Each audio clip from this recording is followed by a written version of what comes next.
Hi friends, Kathryn Korostoff here from Research Rockstar. Thanks for joining me here today. And today we're going to be talking about objectives. Now, in our work in professional market research, most of our projects are projects that require having specific objectives to scope the project basically before we get started. And there's always this assumption that getting to specific enough objectives to be useful is an easy task, but it's actually not, especially the bigger your project, the more high visibility your project.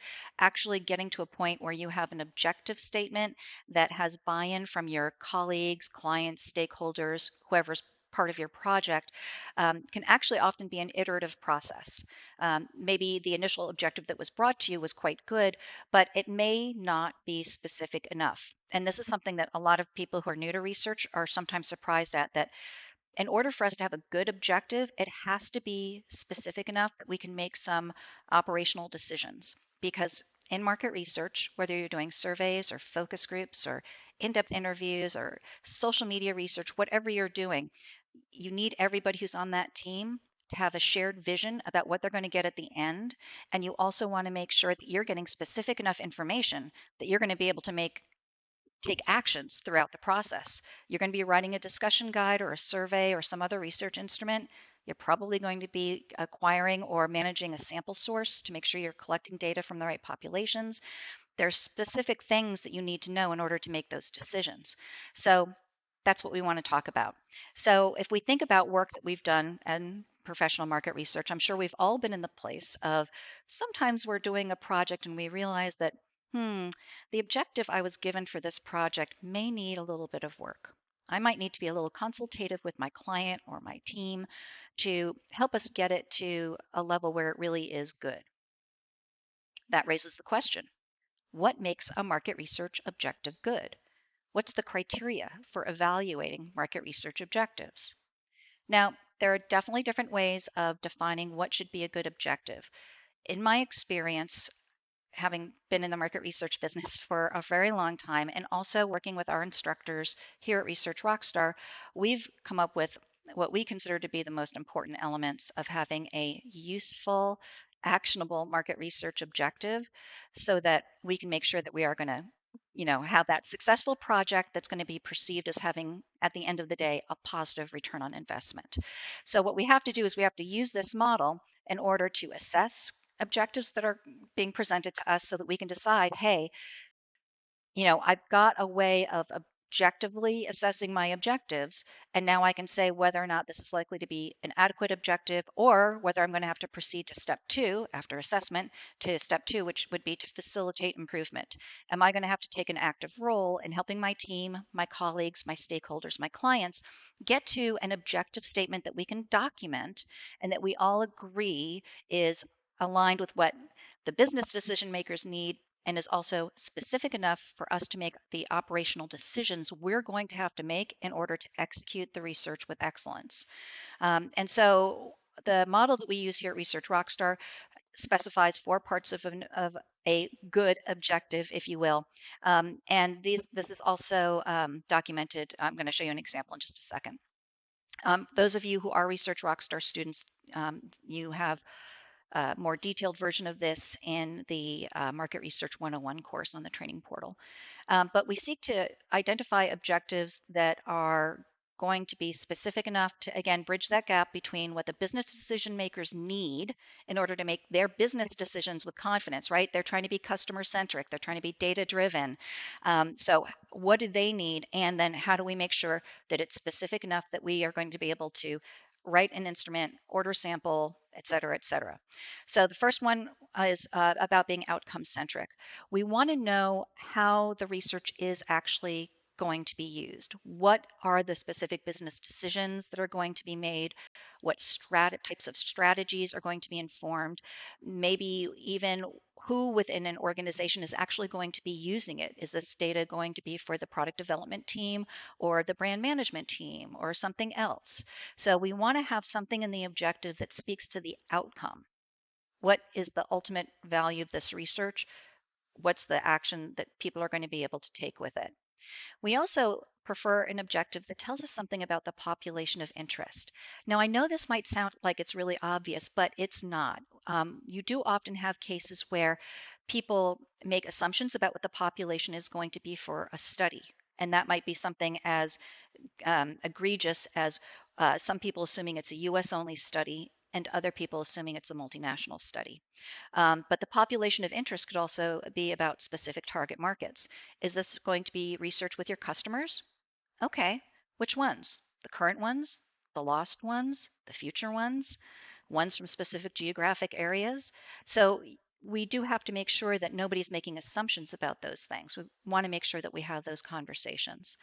Very often, a good objective also contains a problem to be solved. And what's funny here is it could basically be the problem of the target market that we're doing the research with, but it could also be the business problem. What is the business problem we're trying to solve?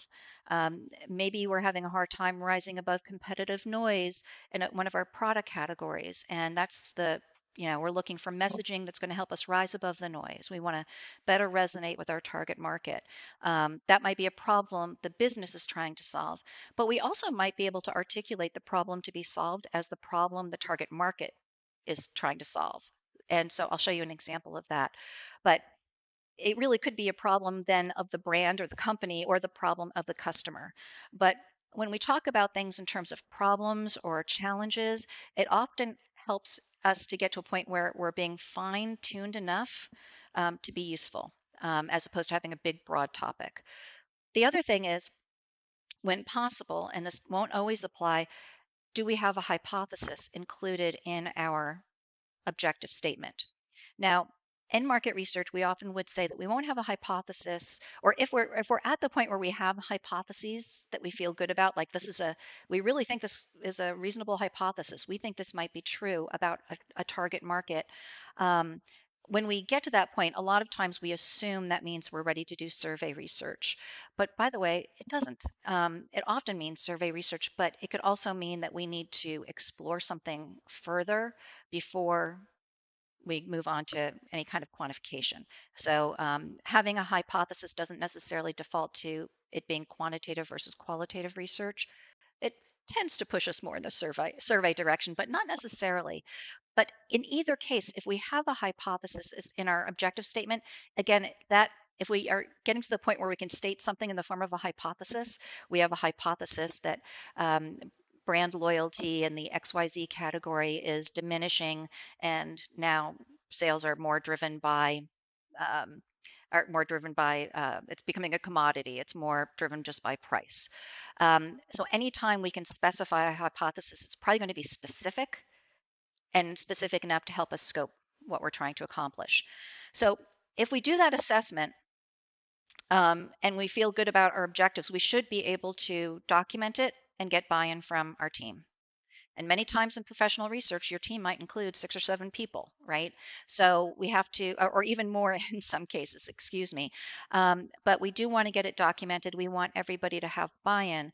If we feel that we've done this assessment and we're not there yet, it's not specific, then you need to get clarification, and you may need to get ready to facilitate a discussion with everybody who's on the team.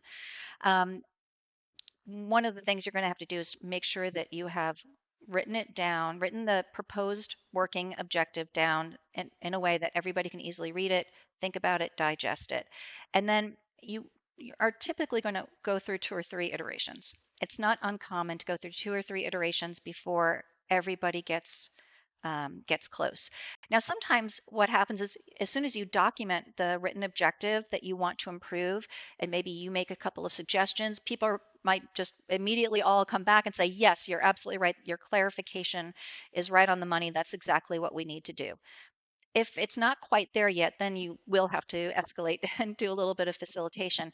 In my experience, this is usually actually not a painful process. It's actually a great process, because by getting people either in a room or in a virtual room and discussing how to improve the documented objective for the project, you really do enhance the amount of cooperation and collaboration, which can be a really great thing ultimately for the whole quality of your project, right? So not a bad thing at all.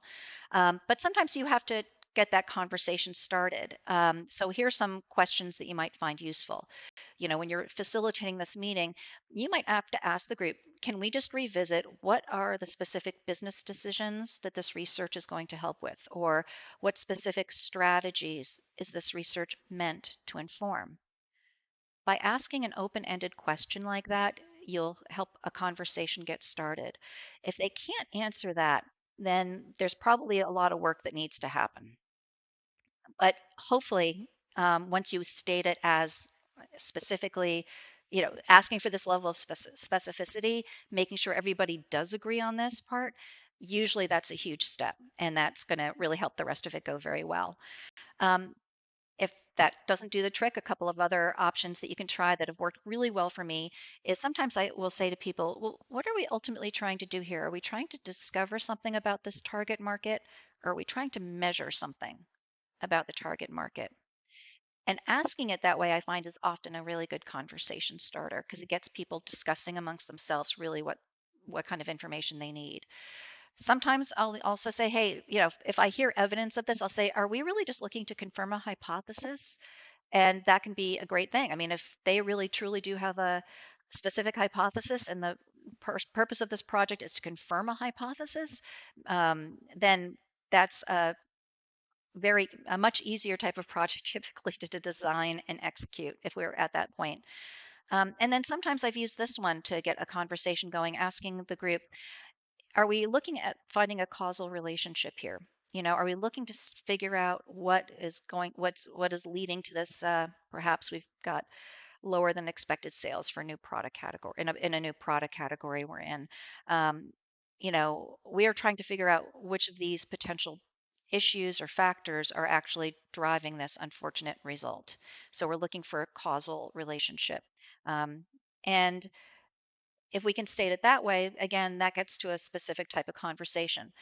So there are many other questions one could ask when facilitating a conversation to gain clarity, but these are some of the ones that have worked really well for me.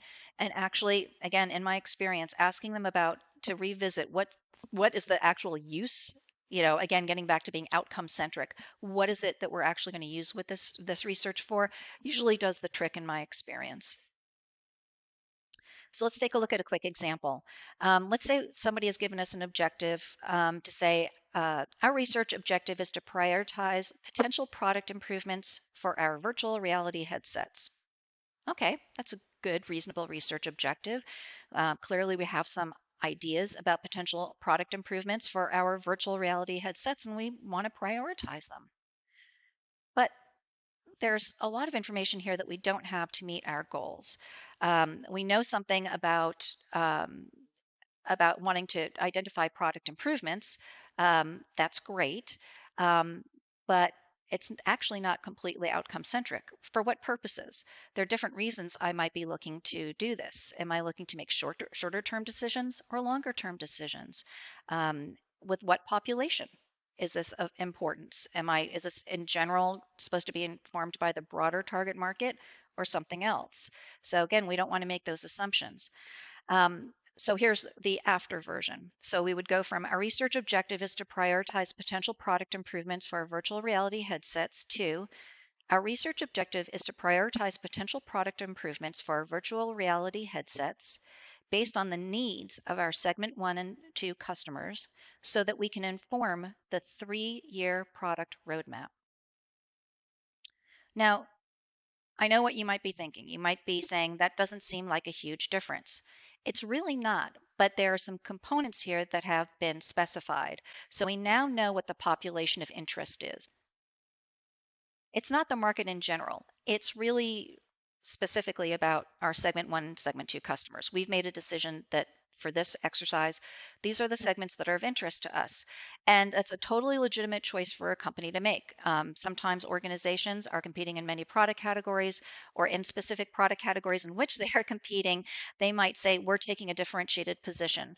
We are not interested in being the all things to all people product. We are going after some specific customer groups. And something like virtual reality headsets, Not that I'm an expert in that product category. One can imagine that that could certainly be the case because there would be a variety of different applications for this product category.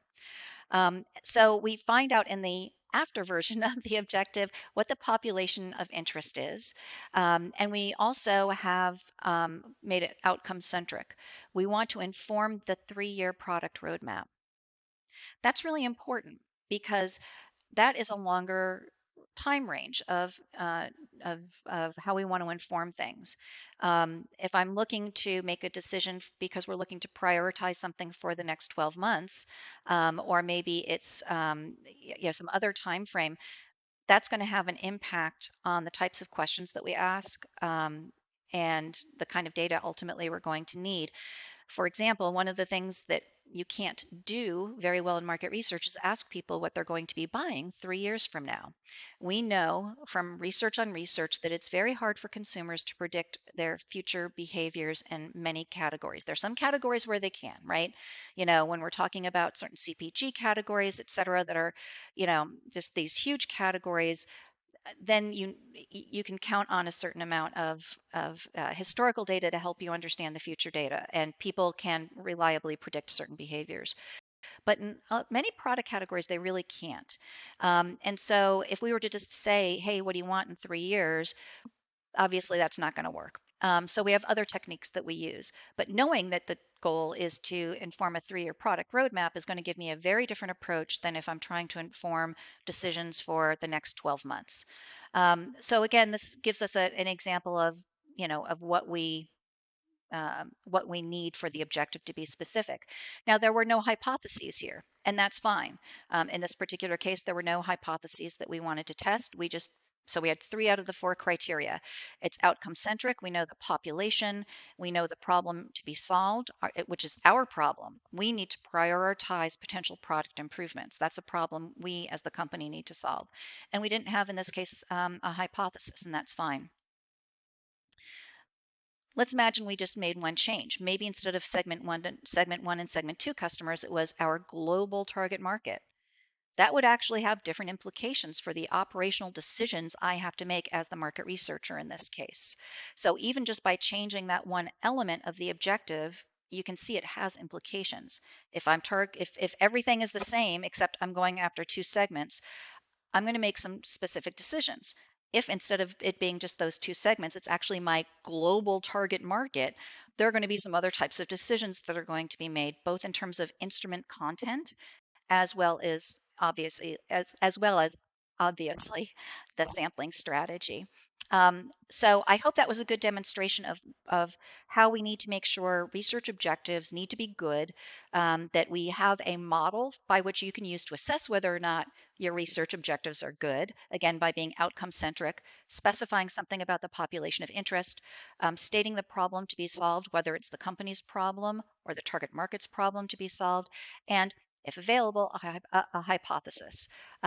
So if you apply the criteria consistently, it will help you to make sure that help you to quickly and efficiently make sure that you have a good objective that's going to meet the business decision makers' needs while making sure you've got the level of specificity you need to make decisions and get the research done in a way that's going to make everybody happy and make sure that the research is in fact perceived at the end of the day as having a positive return on investment. I hope you found this conversation helpful. Obviously, if you have any questions or comments, please leave them. And if you are enjoying this on YouTube, we always appreciate a like and a subscribe. If you're listening to us on audio only on Apple Podcasts and other channels, again, a subscribe or a like is very much appreciated. Thanks for watching, and I hope you found this to be a great conversation.